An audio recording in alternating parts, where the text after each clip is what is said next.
সকলেই কেমন আছেন? আশা করি ভালো আছেন। আপনাদের দোয়া আমি অনেক অনেক ভালো আছি।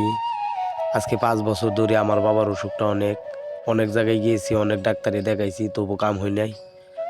অবশেষে তারাকান্দা নিয়ে গেলাম সরকারি হাসপাতালে নেওয়ার পর 3 মাস ওষুধ খাওয়ার পর তারাকান্দা সরকারি হসপিটালে ডাক্তারে বলল, আমাদের এখানে আর হবে না, তুমি তোমার বাবাকে নিয়ে মাইমেসিং চলে যাও। মাইমেসিং গিয়ে একটা ভালো প্রাইভেট ডাক্তার দেখাও।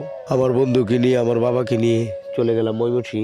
মেডিসিন বিশেষজ্ঞ এবং কি বক্ষবিধি দুটোটারই রুগী সে দেখে মাজারুল ইসলাম সাইমে বস 4 তলায়, যিনি যিনি তার সাথে থাকি, উনি আসলো। উনি আসার পর তাকে বললাম, ভাই ডাক্তার সাহেব কখন আসবে? উনি বললো, ডাক্তার সাহেব 4:30-4টার দিক দিয়ে আসবে। আমরা বসে রইলাম।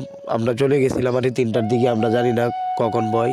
4টার পর ডাক্তার সাহেব আসলো। ডাক্তার সাহেব আসলে আমার বাবাকে দেখাইলাম। দেখানোর পর ডাক্তার সাহেব পরীক্ষা দিল। পরীক্ষা করার পর আবার নিয়ে এলাম ডাক্তারের কাছে। ডাক্তার সাহেব বলল যে সমস্যা নাই, মতো ওষুধগুলা খাওয়াও, আমি যেগুলা দিছি মাসের ওষুধ খাওয়ানোর পর 1 মাস পরে আবার নিয়ে আসো। তাও দোয়া করবেন আমার বাবার জন্য, যে আমার বাবা যখন সুস্থ থাকে। কেউ চায় না আরো বাবা থাকতে মারা যাক, তেমনি আমিও চাই না শরীরে রক্ত বেঁচে হইলেও বাবার চিকিৎসা করব। আপনারা সকলেই আমার বাবার জন্য দোয়া করবেন।